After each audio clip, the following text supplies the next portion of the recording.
Au nom du Père et du Fils et du Saint-Esprit. Amen. La paix de Jésus soit dans votre maison, sa paix et sa joie. Alléluia. J'espère que vous allez bien.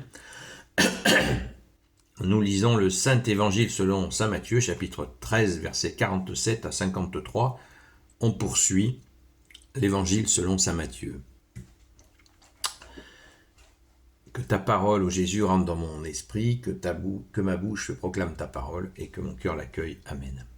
Voici une autre image du royaume des cieux. Un filet a été jeté dans la mer et il y ramasse n'importe quoi. Quand il est plein, on le ramène sur le rivage et on s'assied pour mettre ce qui est bon dans des paniers. Et ce qui n'est pas bon, on le rejette. Ce sera pareil à la fin du monde. Les anges viendront pour séparer les mauvais d'avec les justes et ils jetteront dans la fournaise du feu. Et ils les jetteront dans la fournaise du feu. Là, il y aura pleurs et grincement de dents. Jésus leur dit alors, « Avez-vous tout compris ?» Ils lui répondent, « Oui. » Et Jésus leur dit, « Vous voyez, quand un maître en religion a été instruit du royaume des cieux, il est comme un maître de maison qui trouve toujours dans ses réserves de quoi distribuer du neuf et du vieux. » Quand il eut terminé ces paraboles, Jésus quitta l'endroit. Plusieurs images du royaume des cieux qui nous sont données depuis hier. Cela nous est égrené. Alors, ce filet, quel est ce filet? Un filet a été jeté dans la mer et il y ramasse n'importe quoi. Quand il est plein, on le ramène sur le rivage et on s'assied pour mettre ce qui est bon dans des paniers et ce qui n'est pas bon, on le rejette. Eh bien, c'est la fameuse moisson. C'est ma fameuse moisson.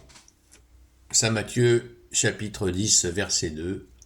Alors il dit à ses disciples, « La moisson est abondante et les ouvriers sont peu nombreux. Priez donc le Seigneur de la moisson pour qu'il envoie des ouvriers à la moisson. » Eh bien, cette moisson, c'est comme ce filet.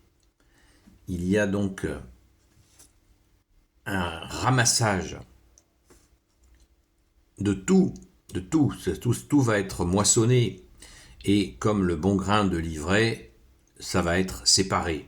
C'est la même image avec les paniers où il sera récupéré le meilleur, la séparation entre ce qui est bon et ce qui n'est pas.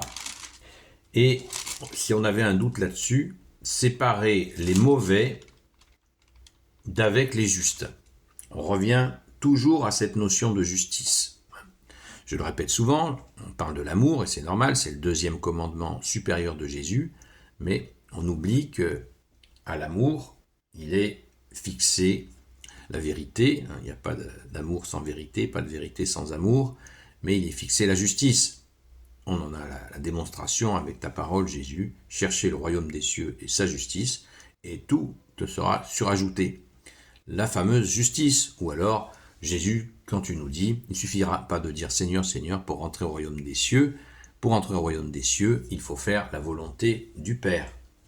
La volonté du Père, c'est quoi? C'est accueillir le Fils. Et pour accueillir le Fils, il faut de la justice. Il faut la justice.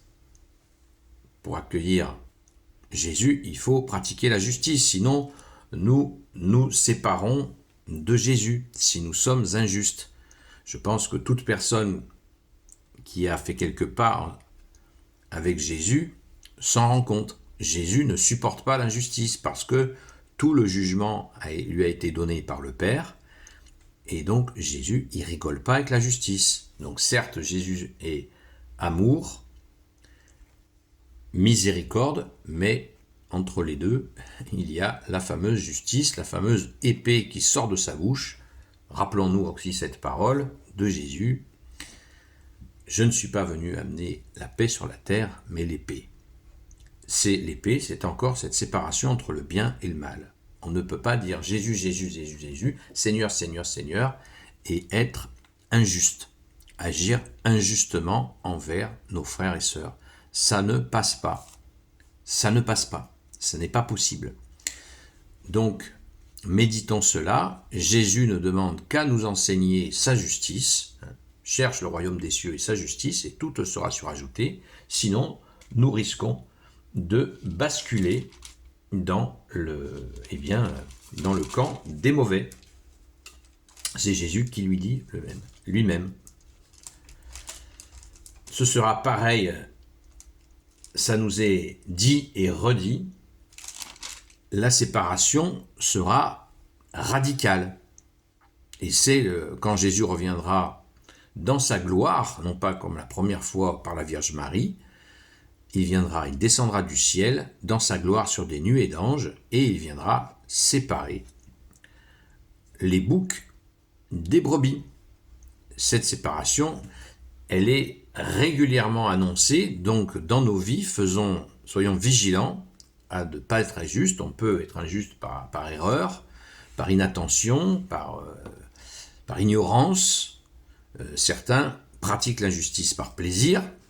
Là, ça c'est très dangereux, hein, parce que ça sent l'enfer. Les gens qui prennent plaisir à faire le mal. N'oublions pas que la devise de l'Église catholique, et qui était celle de la chevalerie aussi, c'était la défense de la veuve et l'orphelin.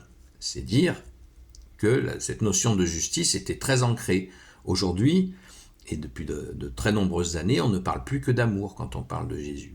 C'est extrêmement grave.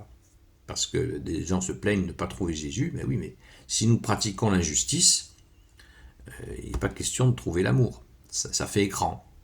L'injustice fait écran à l'amour. Et c'est pour ça que nos sociétés sont au fond. On est vraiment au fond du gouffre. Hein. On ne va pas dans le mur, on y est. Moi, je pense qu'on est dans le mur. On n'y va pas. Il y a plein de gens qui disent, ouais, à ce rythme-là, on va dans le mur. Mais on y est dans le mur. Et on est dans le mur parce qu'il y a trop d'injustice. C'est dans la Bible ce qui est nommé la coupe de l'iniquité, c'est-à-dire la coupe d'injustice est pleine, elle déborde. Au lieu de déborder des fruits de notre service à Jésus, eh bien, elle déborde d'injustice. Et c'est ce travail-là qu'il faut faire, et Jésus insiste là-dessus.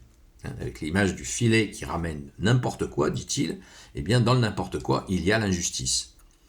N'oublions pas encore une confirmation de la confirmation de la confirmation, les béatitudes, le sermon de Jésus sur la montagne, qu'est-ce qu'il dit ? Heureux les affamés et les assoiffés de justice, ils seront rassasiés. Tout est dit, les amis, tout est dit. Maintenant, il faut se mettre au boulot. Gloire soit au Père et au Fils et au Saint-Esprit, maintenant et toujours, et pour l'éternité. Amen. Ô Jésus, toi qui peux tout et qui portes tout, toi le Sauveur, toi l'Emmanuel, je te confie toutes celles et ceux qui regarderont cette vidéo, ainsi que leurs proches, selon ta seule volonté, ô Jésus. Sainte Marie, Reine des cieux, toi l'Immaculée Conception, toi qui écrases le serpent, toi qui es la lune sous tes pas, toi notre Mère, Notre-Dame. Saint Joseph, toi le juste et le saint, toi le sage, toi la terreur des démons, toi le saint gardien de la Sainte Église catholique apostolique. Sainte Marie-Madeleine, notre chère sainte patronne, et vous tous les saints et saintes amis de Jésus, Saint Michel Archange, Saint Gabriel Archange, Saint Raphaël Archange, et vous tous les anges qui te servent, ô Jésus, je vous confie toutes celles et ceux qui regarderont cette vidéo, ainsi que leurs proches, selon ta seule volonté, ô Jésus. Rendez-vous ce soir sur la chaîne Seul Jésus Sauve sur TikTok, à 20h jusqu'à 22h.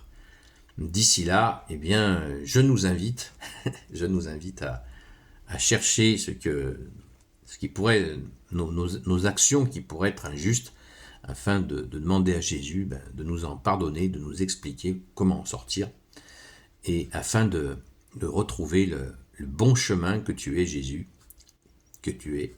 Jésus nous dit, je suis le chemin, la vérité et la vie. Alléluia! À très vite.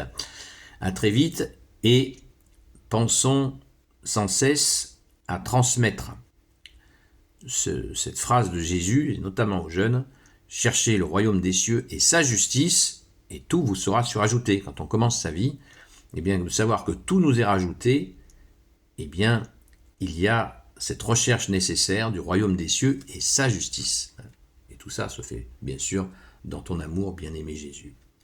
À très vite!